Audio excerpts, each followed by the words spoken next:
So welcome everybody. I am Lucia Csabai, and I just would like to say why I'm here because originally Ádám was invited by this fund and by this project, and we just started to work together a few weeks ago because we have now a project based on Borsod-Abaúj Zemplén County. It's one of county of Hungary, and we started to work together. And I am a community development worker, and I think it can be interesting how I started to work in this field. At first, I started to study special needs education and therapy, and I used to work with people who have some kind of handicaps, and my point was that I don't like the system now, the Hungarian system of this what support these people because yeah. I'm sorry, it doesn't work. Yeah, okay. This microphone is not very good. Can you move it somewhere here, please? Yeah, okay. Okay. With you, I'm sorry. Thank you very much that we could see you. We are leaving, so we came to say bye. It was nice for most of your 3 days. And I hope to see you again sometime somewhere because the road is small and round, so it should be like some interesting project. Bye.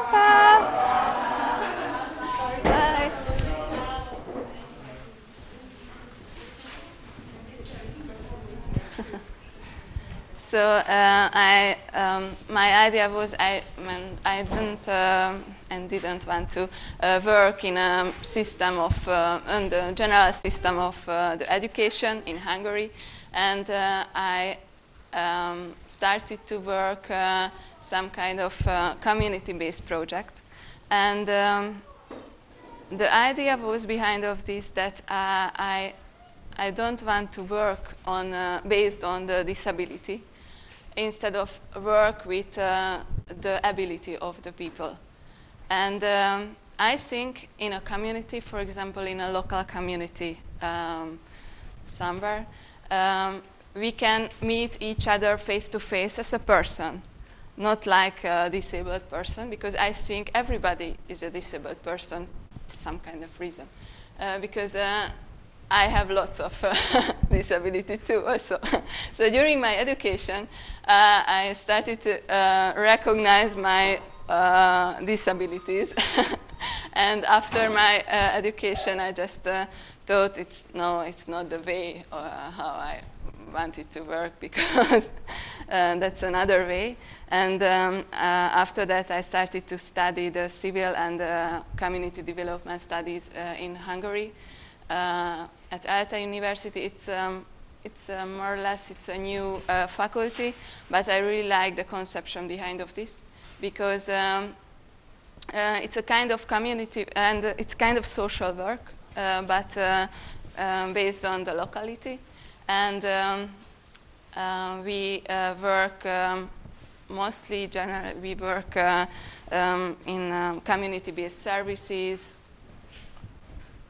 informal and formal too. So it's depend on the situation. So that's the background, and that's the way how I found the community development organization. It's called Hungarian Association for Community Development, based in Budapest, but it's a nationwide NGO, and we have lots of connection between in Europe also. So we have another umbrella organization. It's called European Community Development Network.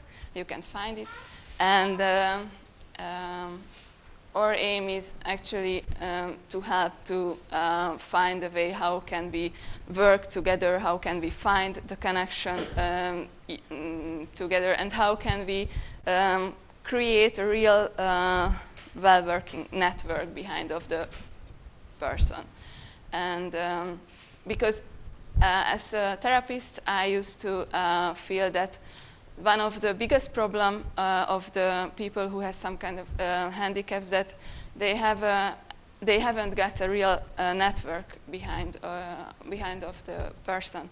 So it's really, really important to build on the social connections, the natural network of the person, not the institutional network, just the natural network that we have generally. So friends, neighbors, so etc. So yeah, that's the thing. So generally we try to build on the connection what we can recognize in the locality, and after that, based on these process, we can help to create a better community behind of the people. So that's the background, and you can see here. And I think it's very important to create a really good communication platform for the people. It's also important in any kind of community. So that's the way how we work, actually, to create an open platform for the communication. And actually, we also use it as a therapist in our work. It's a Finnish, it came from Finland, actually. It's called Open Dialogue. It's a very good tool and method of how can we help for the people, for everybody, not just for the people who has handicaps. So the Open Dialogue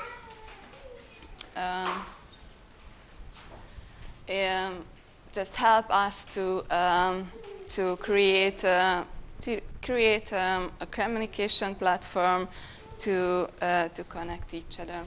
So now I just would like to speak a little bit about our process, or general process, what we used to do in Hungary. First, when we start to work in a locality, for example, I worked at first in a city rehabilitation in Budapest, but it's a very interesting block of flat. It's a kind of marginal. It's a kind of segregatum, or how can I say? Yeah, kind of this. But our aim was to create a community house in the center of these buildings, and first we used to analyze the current situation of the people. So we try to make interviews. But it's not kind of interviews that, it's not a structural interview, so no, I just ask one or two questions. And the reason behind of this interview is that we start to connect with the people and start to see how can they connect the community. For example, as a therapist, I used to see, and my eyes also always on the strength of the people. I always start to recognize what we can use and what we can, how can we help of the people. And that's in parallel with my community development works, I used to use it, because at first when I meet somebody, I start to analyze the system behind of the people, the strength of the people, and we wrote lots of description after these interviews, and we tried to make it lots of people. For example, if there was a place where lived, for example, I think more or less 1,000 people. So we at first we made 100 interviews during in this between the neighborhoods and this in localities. So it's very important to get to know the people of the who lives in this location, in these neighborhoods, because after then you can find a connection. After then you can build on these experiences, and it's you can find the problems. That was the reason, actually, because we should find problems or the interest and everything, positive, negative dimensions of the people's life. So after these interviews with the members of the neighborhoods, we also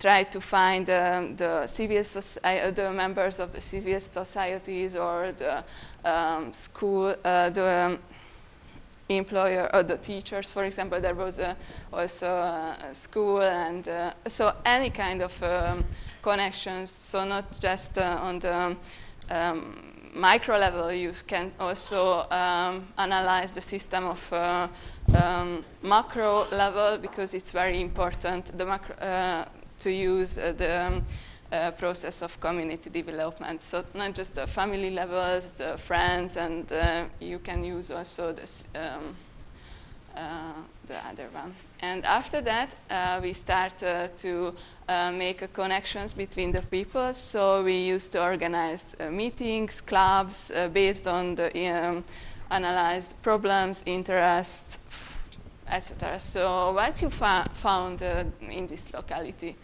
And the third level is, it's very interesting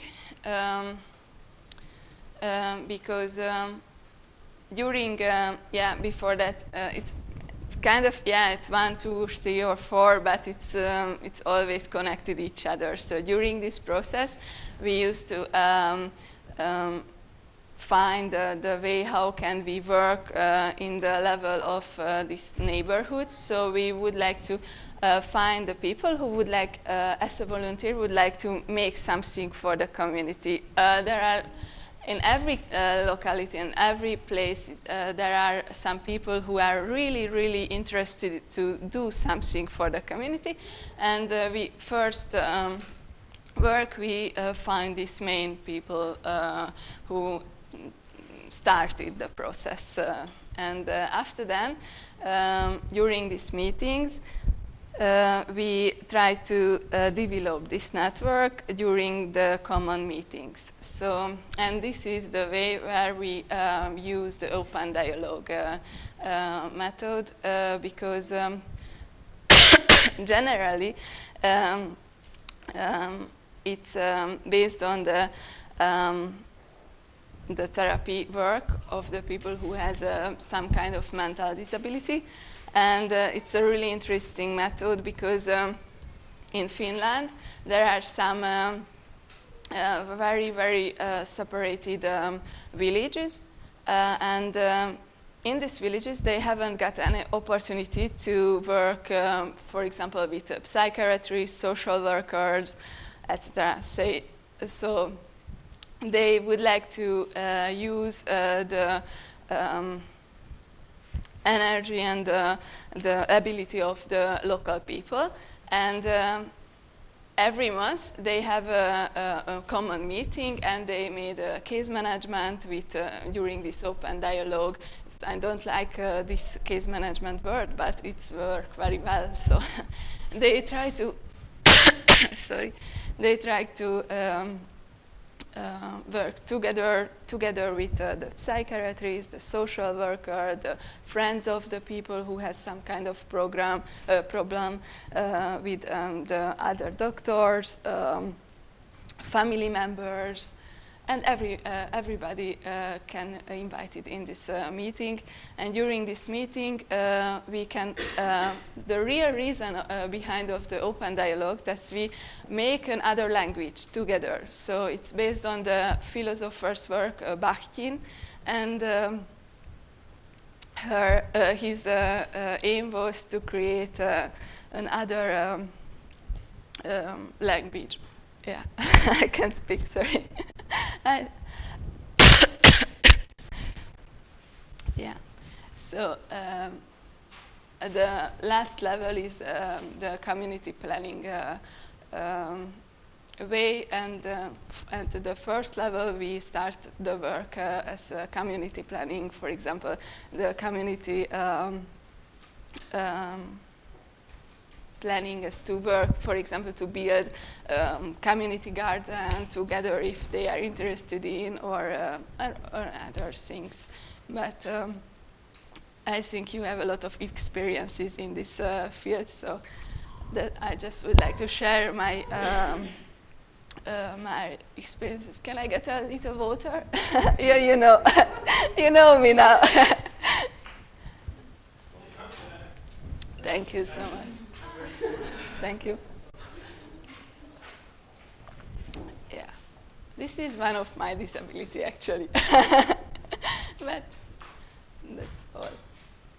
So, and what I would like to speak, the other things, I think we haven't got a Wi-Fi connection. Just we started a project with Ádám and with the MySpace, and we actually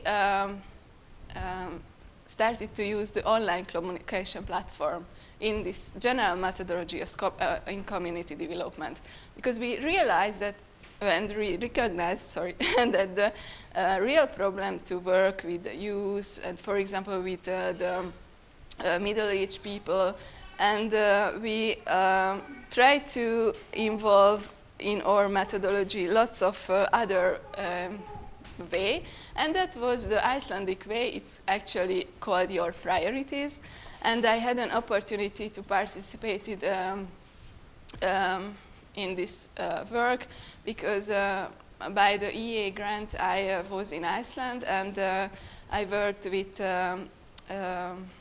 the Citizens Foundation who created this platform. It's called Your Priorities, and after that, the aim was behind of this that we try to involve this in our work, and now we got another supported project also by the EA grant, Norway grant, and now we try to use it in Hungary and try to adopt the system behind of this.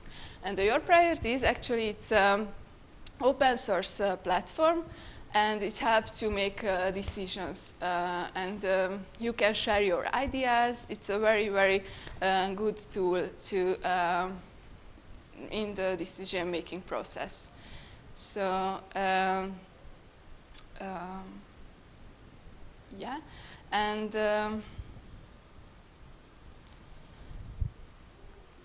yeah, now I wanted to show you the system, but now I think, because there is a demo and the other things, but I think it's very interesting to see a little bit the page, the web page, and that's why we use just for a few moments another PPT. It's actually by the Citizens Foundation made this, and yeah, thanks. Yeah.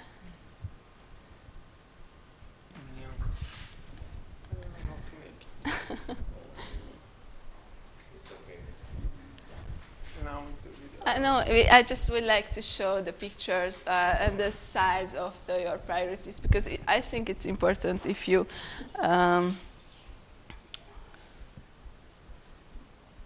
see the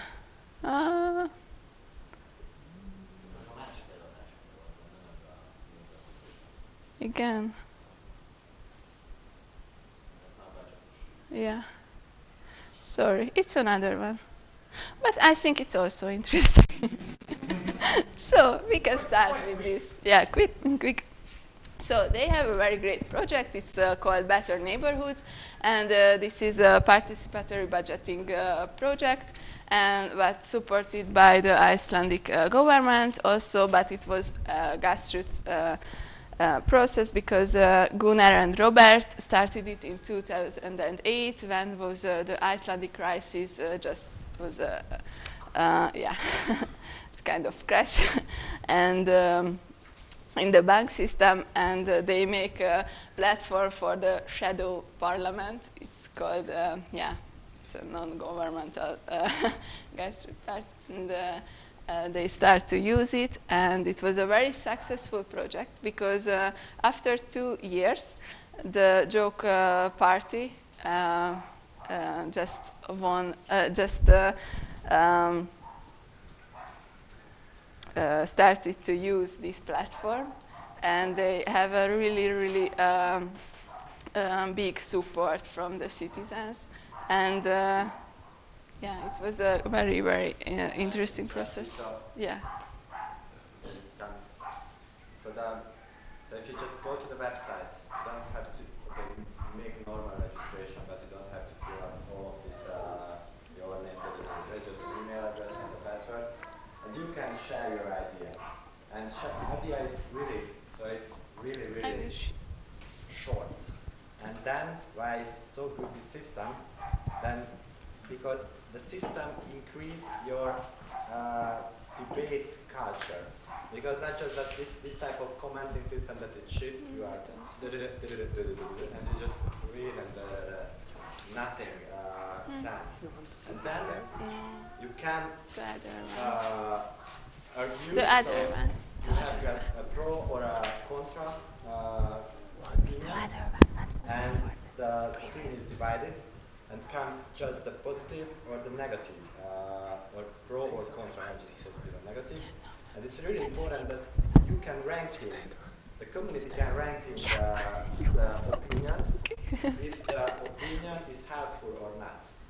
So that's why they don't moderate the whole system, because somebody just write a total shit or idiot comment, nobody will assign that it's a helpful stuff, so go down. And always just the best two things is really like the mirror. It doesn't matter how much is there, because the idea that it's really important that you always have to see the minority opinions too. And then you can vote for the opinion that it's for or against about the opinion. And why this system was really nice, because the people of Reykjavik just started to send all of these ideas. And then they prioritized ideas, and then this body just made that, okay, this is our program for the election.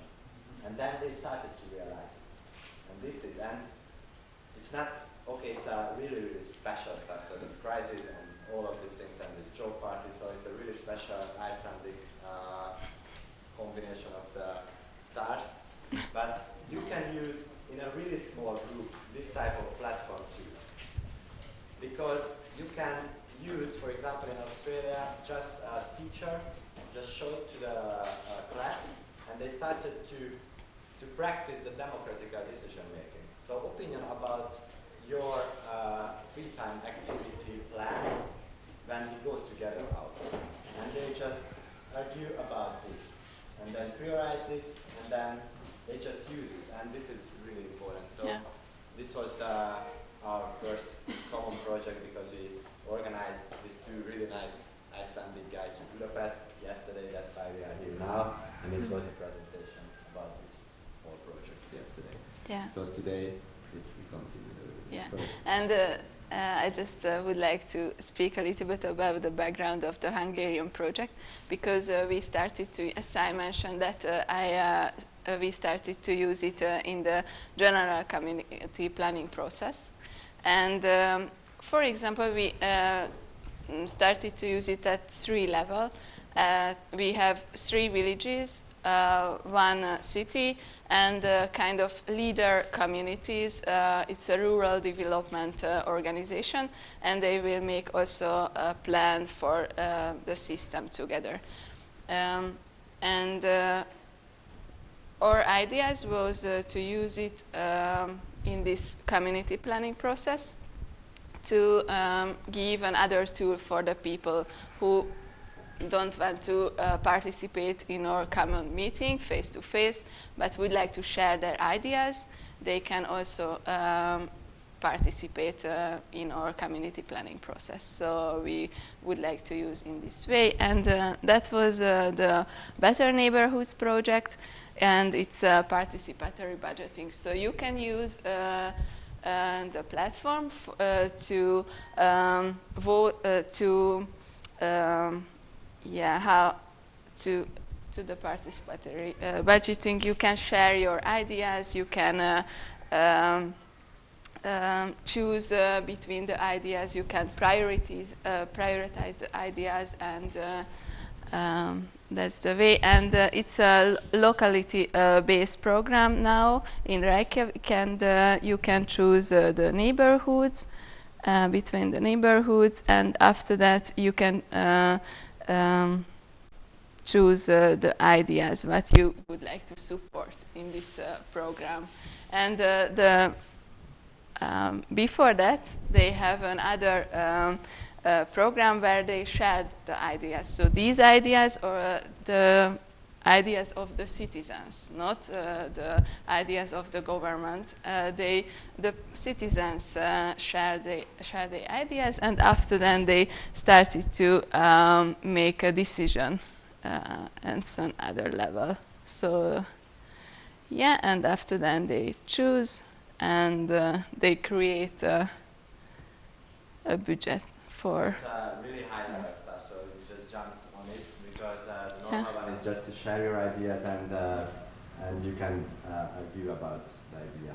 Yeah. And it's of course it was the next step, and the little next step in Iceland that they can use the 2% of the construction budget of the local government with this system, so they really can decide about their taxes. Yeah. But if you so have that's so nice story, just like this. So they have got lots of troubles, of course. But if this vision is really nice. If you would like to make a decision about your budget in a community, you can also use it. So it's a good tool for it. So now I think I finished, and. You can see the Citizens Foundation. The Robert Bjarnason and Gunnar Grimson was the software developers, so you can find them. So I don't live in a community. I live in a big city called Budapest, and I would like to just ask that how many people from here is living in a city? City is more over 5,000 people. Okay, 10,000. Good. So no, because when I get and I started to think about what I have to talk about or what I can share with you, it's not this type of thing that how a real community, for example, countryside works. So we deal with small initiatives with some concrete aims. And I studied civil engineering. Is it possible that we disappeared these stuffs there?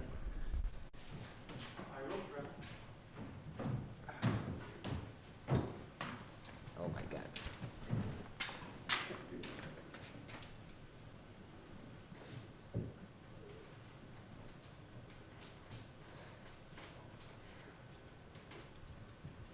Perfect. So I studied civil engineering, and I'm civil engineer, and I in the field of water management and water construction, and I started to work after this in a regional authority level, and I had to learn that some things changed, and many experts field don't understand each other. And this was my first project that I had to organize this type of, it was a EU-funded project to get to know each other. For example, the different professional fields. And during my study at the Technical University, I started to study sociology. And this was really weird that time because why? You are an engineer or you are a sociologist, so they didn't understand what's going on. Of course, me too. And I just started to deal with public participation, when the people just start to share the ideas, and lots of conflicts in smaller level, regional level, or of course country level. Just a really nice example about this Danube-related topic.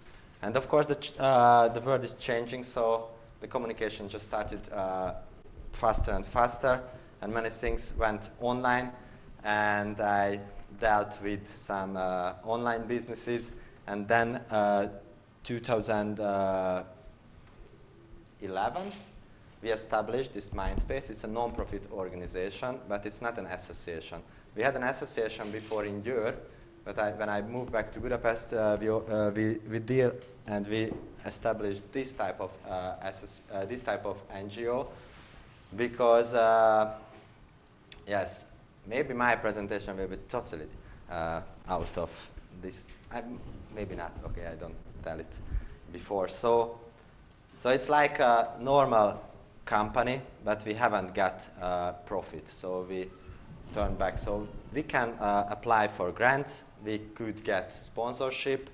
We haven't got members, so we have got 5 owners, and we try to do a better city around us. And what we can do is this local, national, and international level. So we are quite active in international level too. I worked, for example, 2 years before this, the Hungarian Cyclist Club. Maybe you know about this type of huge, big boom in Budapest, this cycling activism, this critical mass. More than 50,000 people protest for the cycling. And I work for the Art and Design University of Budapest. We make some project.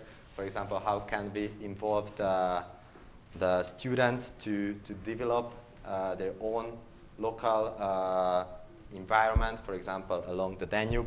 Many things will connect with Danube, because I told you I'm a little bit engineer too. So this is Mindspace, and then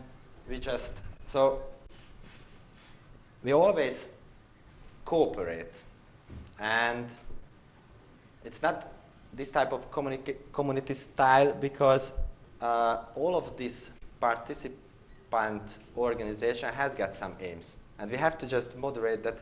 It's good if we work together or not good. It's a common aim or not a common aim.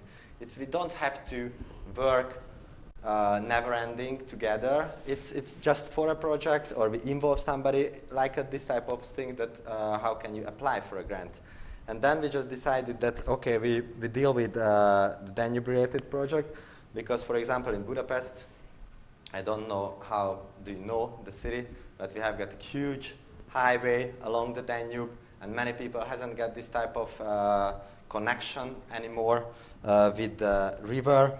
And for example, in Budapest, of course, had got really nice connection with the city, with the river. So a lot of boats, a lot of markets on the river bank, and now it's not okay. And then we decided that we try to raise awareness. What does it mean that Danube and this type of environmental related topic in the city? So we focus on the city always. And maybe I show something more. So what our technique is, this positive way communication. Thank you, Lucia. Yes. So we use gamification.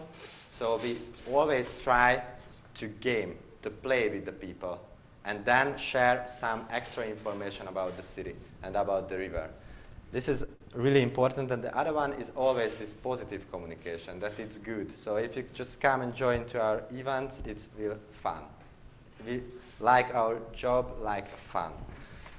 So this is, I think, really sustainable, what you enjoy, because you would like to continue it. So, yeah. Non-formal education, it's really, really important, but I think in everywhere now. So the whole education system, I think, will break down this type of frontal education stuff. So how can you make that somebody, children or adults, just be interested in such a topic. And of course with game and with lots of non-formal education too, so we have got some smart city stuff, and we have got some exactly Danube related toolkit to use it on events or just give it to somebody and then they play with them. So and we have got some partner organization who always join or we join their events. For example, it's a really nice just a community event, because why is good to be in a community? That you have got some fun and you have got some community experience. And for example, it was stone flipping championships on the riverbank. So it was a combined tool that raised awareness about the Danube. We went to the riverbank, so it's not so far from the downtown. So it's 20 minutes by bike, so it's okay. And then we organized there this event and, you know, this stone flipping stuff, and that's it. And some music from a bicycle, and then that's it. So it's sometimes it's so easy. Some action. It was really difficult last year, but we tried to do this. So we had got a big company sponsorship, not anymore. So we had to make some extra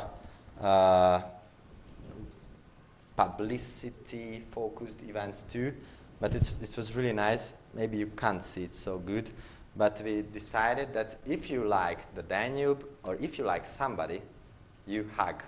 And what about the Danube? So we just collected, so just call the citizens that come. It's quite a big flash mob. It was only 15 minutes in the normal evening last May, and then we just hold each other's hands between two bridges, and on the two bridges and on the riverbank.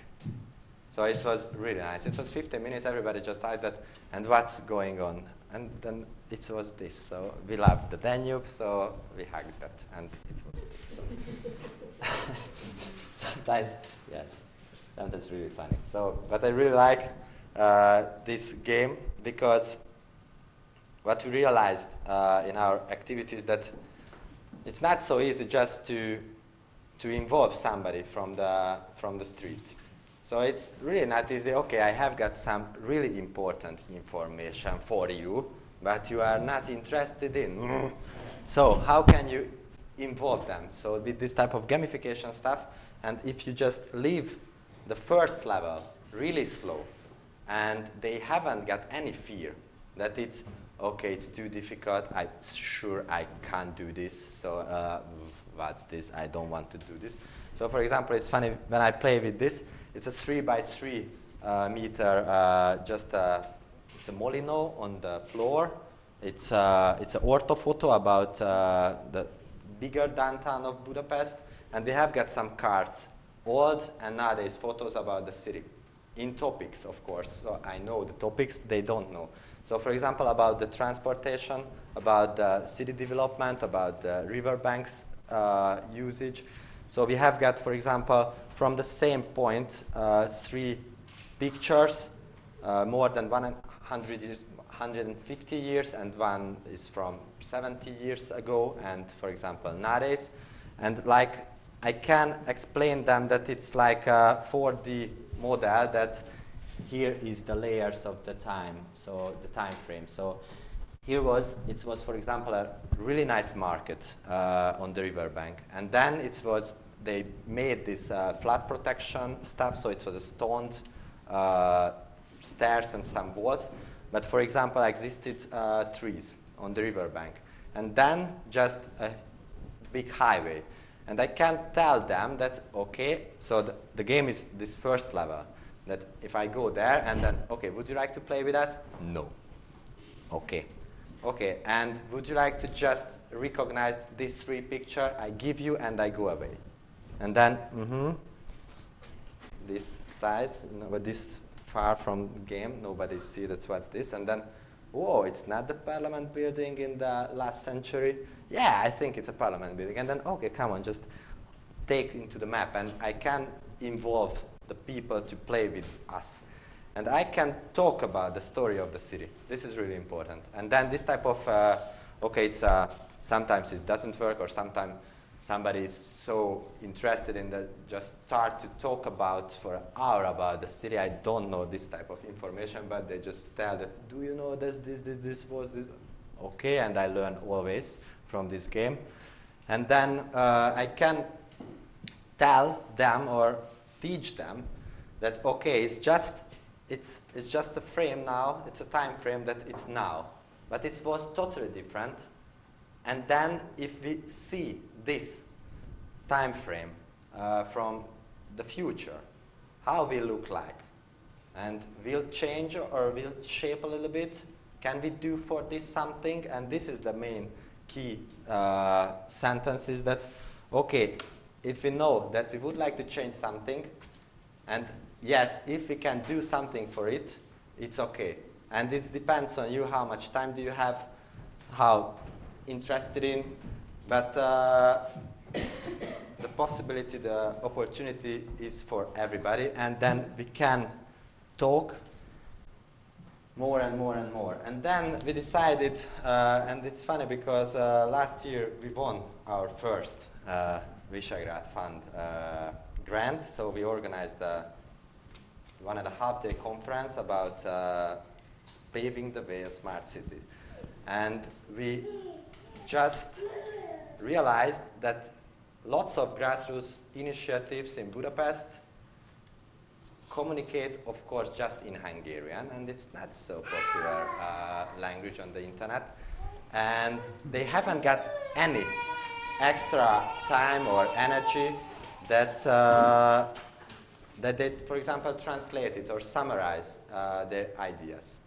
And then when we decided that, okay, we make this Smart City Budapest initiative, it's a really, really big step. It looks like a big step, because we saw that, of course, for example, the local government will be interested in. Of course not. Don't worry. The Iceland guys thought that it's the same, so don't worry. And then we collected all of this grassroots initiative from Budapest, which the direction, the visions always, and some acts that they would like to make a better city, so a livable city. For example, lots of urban gardening stuff, cycling movements, cycling campaigns, some, for example, shared economy things. We have got now, unfortunately, was some failed, but it's a really interesting project. It's not just this urban gardening, but this urban farming. Because it's really nice that, okay, this urban gardening stuff, it's really trendy now, so you just use this parcel and you go, but so I know, and I heard about lots of things that it doesn't work so well, because many people just don't go every 2 days, for example, in a hot summer. And this urban farming, it's a much bigger scale, so it's 3 hectares. And for example, they have got employees who deal with the gardens if you don't be here, if you are not there. You can go there and you can do something if you would like, of course, so it's open for you. But they realize that it's better if somebody just responsible for the whole 3 hectare stuff. And lots of participants, they have got the social building stuff and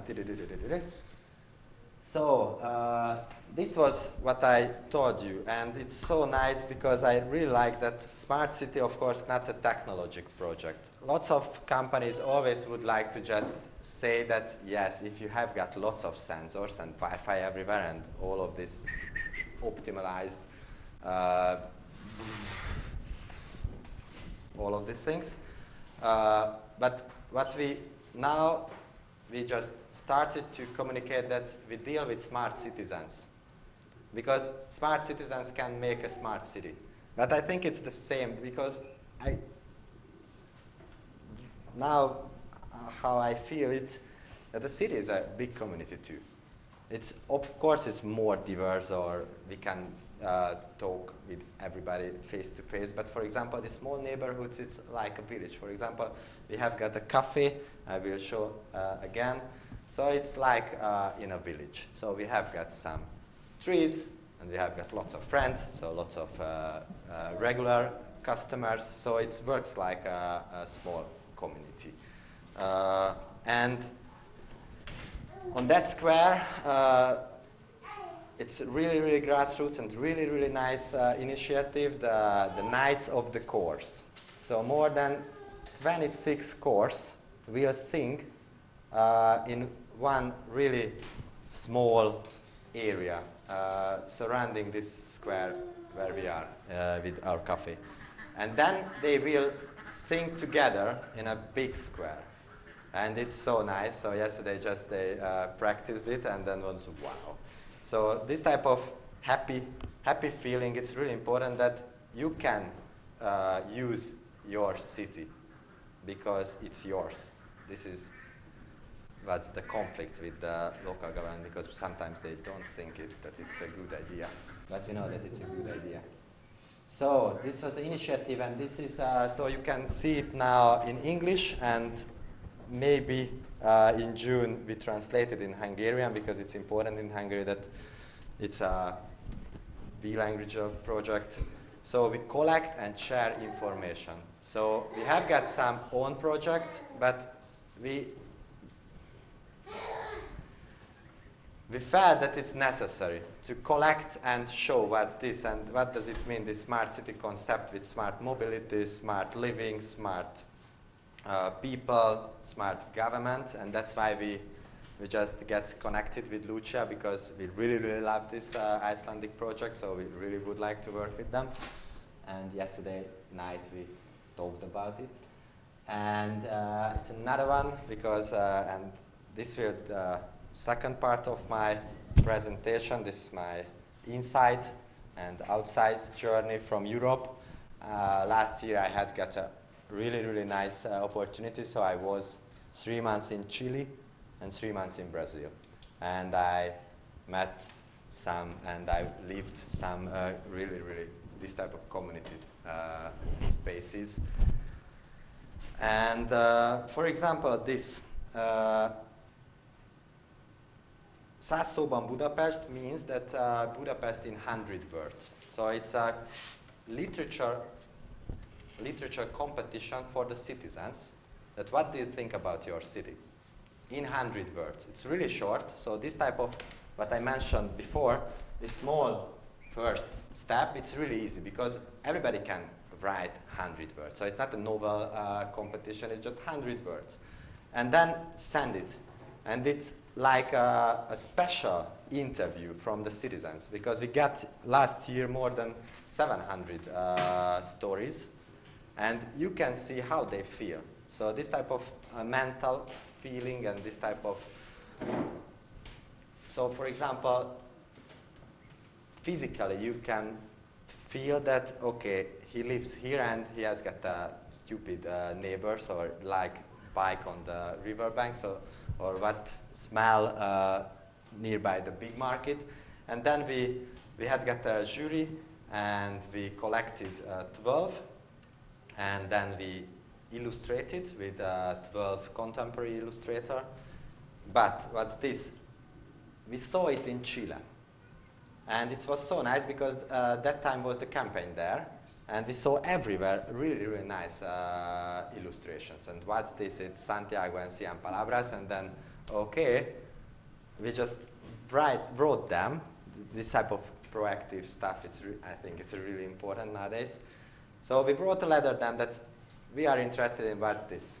And then, okay, just meet, and then we were not with Mindspace in Brazil, and it's a total different special stuff. It was a startup, and we dealt with some children story illustrations. So we went to them to get some illustrations for that project.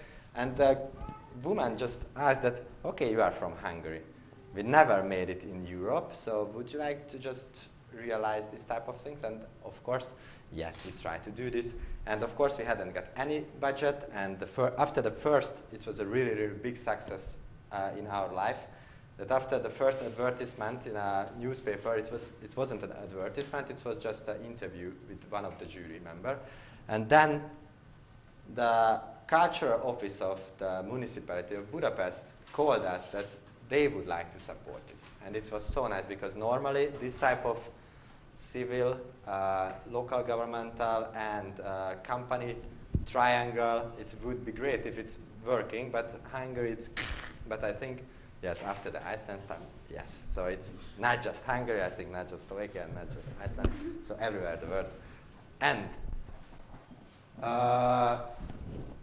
yeah, this is always city stuff, but it's so nice because this guy knows the true story. So it started from Bogota, from Colombia, this Ciclovia.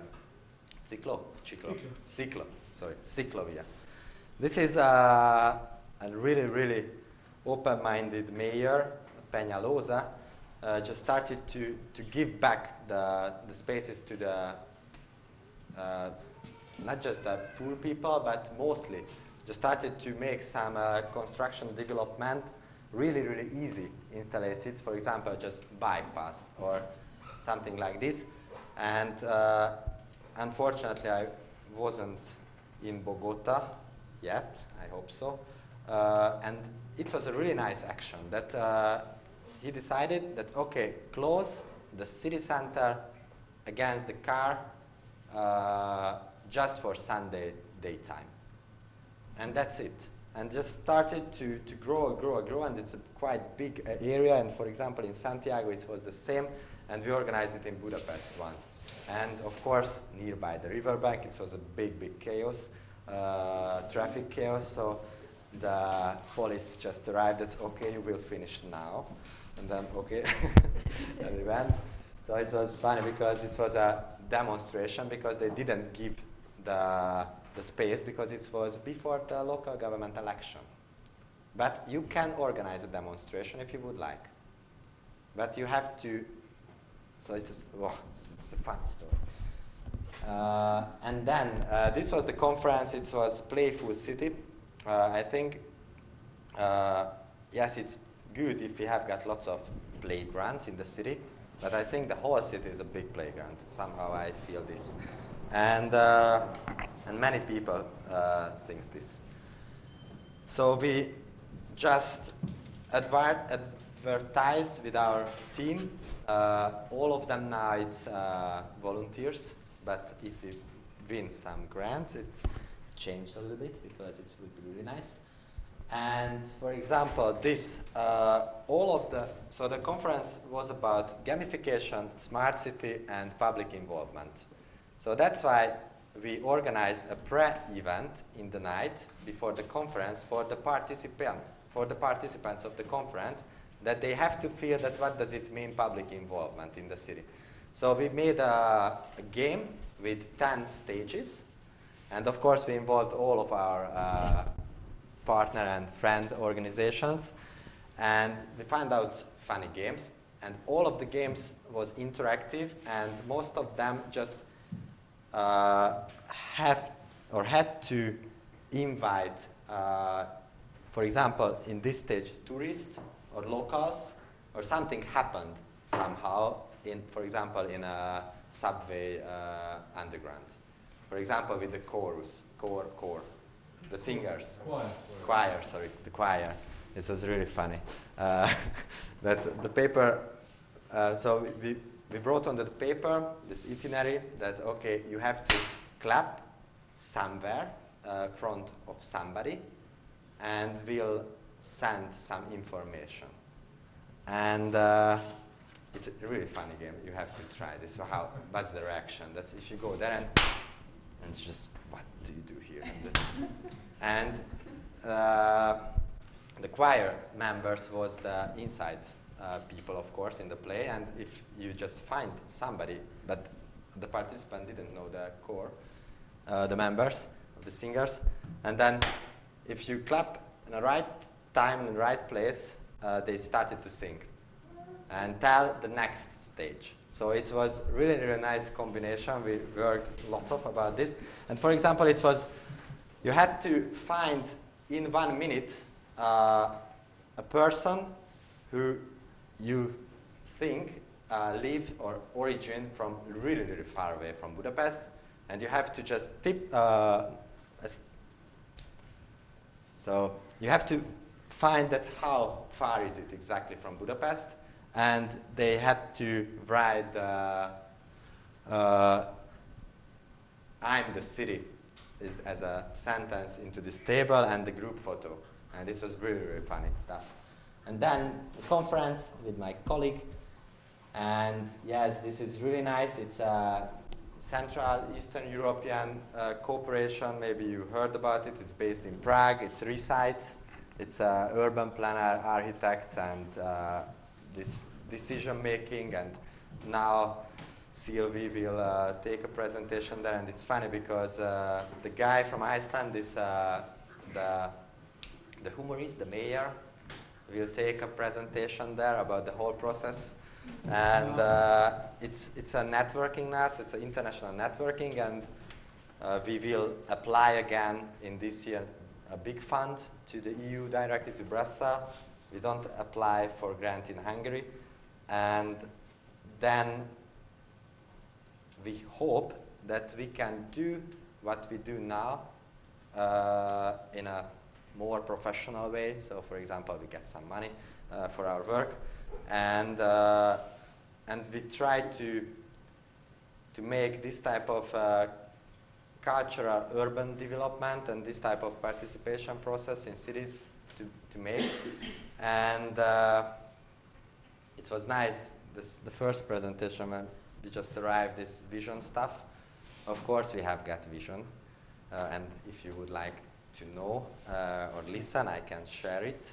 So I was in Brazil. Now, I don't know how many people heard about Piracanga. Piracanga. It's the coast.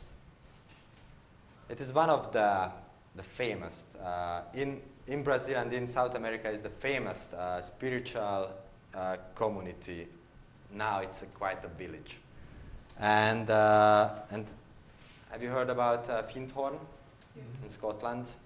Okay, it was funny because many people were there and just traveled and so it's a big connection in this movement. So this Jen, it's from Findhorn, so it's operated from Findhorn as a global eco village network, and so we spent 2 weeks in Piracanga, and they had. So I think it's a Portuguese and a Dutch. It's a pair. Just wanted to establish quite a spiritual, but it's an education center. And then they didn't find any place in Portuguese or something. So I don't know exactly what the story is, but they went they traveled to Brazil. And then they went to Itacara, and then they just made a boat trip there, and they found a huge,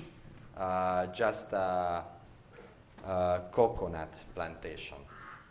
And then it was a table that it's sold out, that it's 100 hectares. So it's Brazil, so it's everything. It's so big. And they collected money from the friends, and they bought this land. And now they use only just 10% of the whole area, but now live more than 200 people. And they have got such a big project that, for example, the shared parent stuff, so children who hasn't got families, so alone, that's the name in English? Orphans. Yes. Just go there together.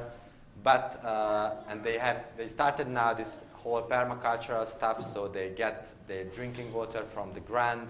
So they have to care about all of this bio stuff. So biocosmetics, you have to buy their biocosmetics, and they try to, of course, produce as much vegetables. It's full vegan, the whole village, and before we went to Piracanga, we were at another place. It was only one of my friend and me, so we were together. This was a really nice companion tour, more than 3 months. And We went in another one. They bought not so big area there. So it's funny because it was only 15 kilometers from Pirakanga. These two quite a eco village. The other was this Aldeia is not an eco village. They, for example, so what can I share with you? I couldn't decide that I tell it before this presentation or after this, but I know that it's better after this, so now. Because it's not a Mindspace stuff. I was just there. But of course, I am one of the founder of Mindspace, so I was and I am inspired, of course, after these experiences. So what we would like to do, this type of technique and concept, because it's you have to make something sustainable in 3 pillars. So first is the economic. So it's okay. Lots of people hate to talk about this type of stuff, but it's really, really important. The other one is the environmental sustainability, and the third one is the social. And for example, in Pirakanga, they didn't want to make a village. They didn't want to live there. So they used only this place for 4 years or 6 years, I don't know exactly. Just it was a really spiritual education center with some healing buildings. So it's Brazil, so it's always hot. So it's you can't see this type of big buildings. Just it's some bamboo stuff and some wooden stuff. And after this, when it started to work really, really well, it's a really, really expensive course if you go there. For example, to learn, maybe you know, I didn't know it before, this aura reading and this 5 rhythm, dancing, all of the things. And it's really expensive. And it's totally full now. And I think it's 5 years ago, just they started to make a small settlement there. And they have got a really, really special this non-violence communication tool, this democratical, they have got a tribe, so it's all of the things exist there. But it's really interesting because now it started to get a boom. So many people knows about them. For example, now they just realized that they are quite open and it's not so far from the first village because it's only 6 kilometers from the coast. And then they realized that they are so open, they hadn't got any fence. They didn't close anything. So it's changed and it formed, and they have to just now face to this type of civilization stuff because, yeah, it's working now, but they have got new obstacles. And of course, I don't want to summarize, so I felt somehow myself. They speak about always the process, that we will feel it. Yes, it was true. We felt it was really huge energy there. And then we moved in a normal, so it's a normal village. It's a Chapada Diamantina. If you would like to see a really nice place, that's it. So it's a huge waterfalls everywhere. And there is it's a quite hippie-based village, but it works as a village. So with tourists and old houses, old citizens, and it was really, really close to me. So you make something, but it's working as a normal, like normal settlement, not this, for example, this Pirakanga, because it's a really special one. So they don't have any roads, for example, just pathways. So they just started to make this, but it's a old settlement there, and maybe I could give a short everything about what does it mean for me, this type of small stuff and this village scale and this city scale.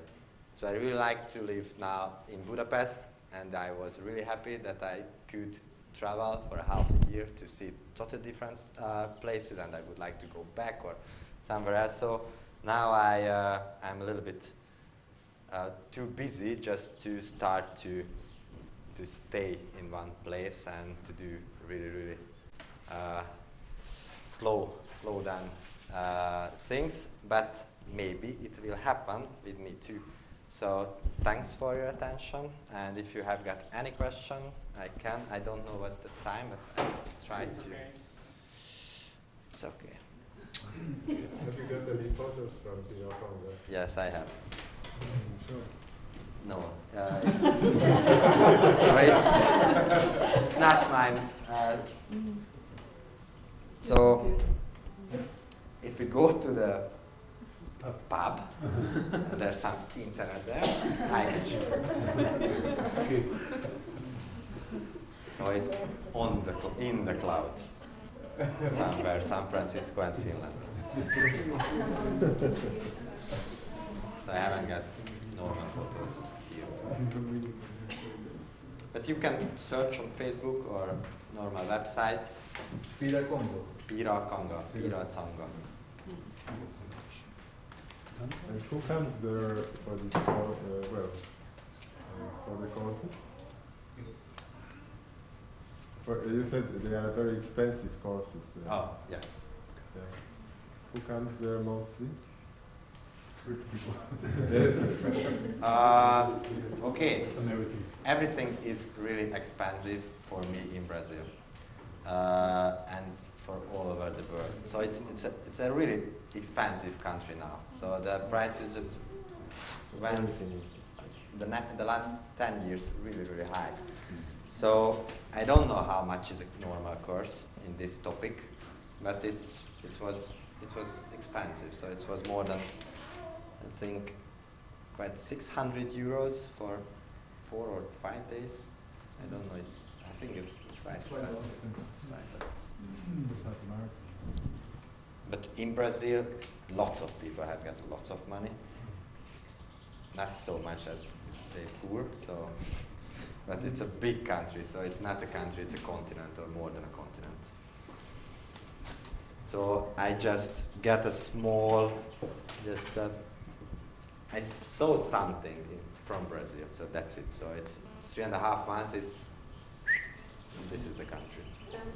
Yes. Your 6 months away, is that some kind of funded project, or did you fund your own trip just to have that experience? Yes, I mentioned it. That one of my friends who worked for Mindspace for a half year, he has got a really clever brother who works for the Google, and a really kind sister who is a children book illustrator. And they found out that, how does it work if you make a children's story on tablet? Because it's a startup compatible idea. And then they applied for a startup grant in Chile, and they won. And of course I told them that, I would like to be in this team.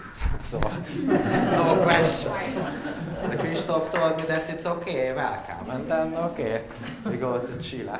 And then we applied there for the Brazilian grant. But it was really impossible. It was absolutely so many applications and just few projects. And when we just before we come back to Budapest after the Chilean program, then we got a message that, you won in Brazil too. So I came back because I have got this cafe and we had got lots of things in MySpace during the summer. So Christoph just stayed on the continent and flew to Brazil. And I come back to Hungary, and I had got a really nice summer. And then I went back when the program was the finish phase, so it was only just last month when I was there from the 6th as the program period. And then we decided, we are here, we have got some saved money. I thought that it's enough.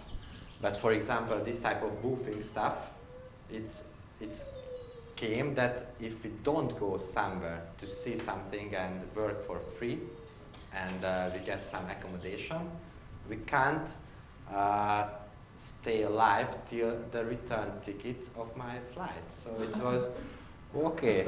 So we have to find something, and we had got a big luck just to find one place, this Aldeia, and after this it was like a really spiritual flow connection, that everything just arrived just the right time. So we just do went and then come back. And before I came back, I arrived back, it was so inside it's a really nice city. I teach now the smart city concept for youth. This is my other job now, and can you imagine that how possible that 20 million people lives in one city? This is Sao Paulo, and then and then the water problem now. Yeah, it's a big. We saw the reservoir there, and I felt that something is not okay. And then in the hostel was only just a sign that please save the water because we have got some problem. And then the mayor of Sao Paulo, when somebody asked him that, okay, what's the B plan? Because the A is not okay because it's quite empty now. And then, yeah, it's time to pray for Sao Pedro for some rain. Whoa! Wow! So they have got huge problems there, huge social problems and huge environmental problems. And I met with lots of really nice people who are really conscious. But for example, many people just moved, so leave the country. So, yeah. So it's because of the water problem? Or because especially Sao Paulo, yes, but normally this politician. So it's such a huge corruption there, and now they just started to make some protests. Right. But it's a totally different world. So it's one more or two more presentations. So this type of social diversity, ex-slavers and Portuguese and from all over the world, and some of the indigenous is the first story about this. But if you would like to see one nice movie about this type of thing, it's The Salt of the Earth. It's quite fresh now. It's directed by Wim Wenders, and the story is about Salgado. It's a really famous photographer, and I don't tell the end of the movie, but it's nice. You gave it away. Yes. So. Well, it might be a nice, it sounds like you got so much out of visiting these eco-villages. It sounds like you got a lot of positive motivation and experience to bring back to your work in Budapest. And it might be a really good idea for some kind of work exchange program between city communities and eco-villages to just have an experience of each other for educational purposes. For example, I realized that I couldn't live in this type of really closed place in the area.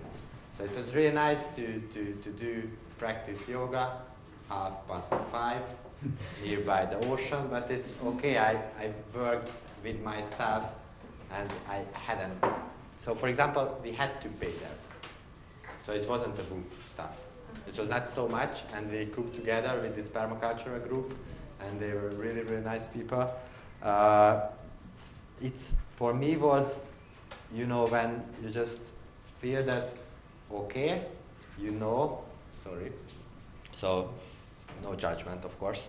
I don't understand in this level this. So I was really open for this, but yeah. So I think now I'm in a different vibration. So for me it was really nice. I had got really nice. We have got, for example, one ritual after this during full moon. we can talk with the Brazilians in special stuff, so it's funny. So if it's full moon, we always just, because I can't speak English, that's why I use this stuff so much. Yeah.